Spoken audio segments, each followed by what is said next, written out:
Hi hello friends, welcome to Mouni cine updates. So Bigg Boss fame, அதாவது Bigg Boss போகிறதுக்கு முன்னாடியுமே செம fame ஆன ஆக்ட்ரஸ் ரச்சிதா மகாலட்சுமி. இவங்க எல்லா சேனல்லையுமே நிறைய சீரியல்ஸ் பண்ணியிருக்காங்க.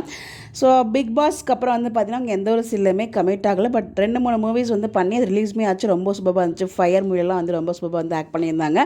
அதை தொடர்ந்து மற்றும் ஒரு தமிழ் மூவியில் கமிட் ஆகியிருக்காங்க. அதுக்கான பூஜை போட்டிருக்காங்க நேற்றுக்கு. ஸோ அந்த பூஜை பிக்ஸ் எல்லாமே ஷேர் பண்ணியிருக்காங்க.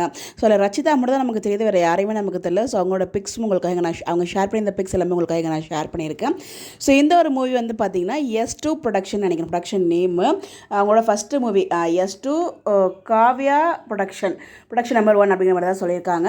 ஸோ அவங்களே இந்த ஒரு ஃபோட்டோஸ் எல்லாமே ஷேர் பண்ணி கீழே இந்த கேப்ஷனுமே கொடுத்துருந்தாங்க. என்ன சொல்லியிருக்காங்க அப்படின்னு பார்த்தீங்கன்னா, wishes for new beginnings, please wait for more updates my new Tamil movie shoot mode on அப்படிங்கிற மாதிரி சொல்லியிருக்காங்க. கூட புது தமிழ் மூவிக்கான ஒரு பூஜை தான் போட்டிருக்காங்க. அதுக்கப்புறம் ஷூட்டிங் ஆரம்பிக்க போகுது. நிறைய சேல்ஸ் பண்ணியிருக்காங்க. ஸோ பிக் பாஸ்க்கு அப்புறம் ஃபுல் மூவிஸில் தான் அவங்க கான்சன்ட்ரேட் பண்ணுறாங்க.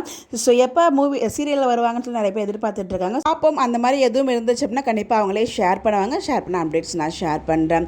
ஸோ இவங்களுக்கு யாரெல்லாம் விஷ் பண்ண வைக்கலாம் மறக்காம கமெண்ட்டில் விஷ் பண்ணுங்கள். ஸோ நம்ம சேர்ந்து இந்த ஒரு மூவி உங்களுக்கு சக்ஸஸ்ஃபுல் ஆகணும் அப்படின்னு சொல்லிட்டு MCO சார்பாக வாழ்த்துக்கள் சொல்லிடலாம். இந்த மாதிரி அப்டேட் தெரிஞ்சுக்க நம்மளோட சேனலை ஃபாலோ பண்ணிக்கோங்க. Bye bye.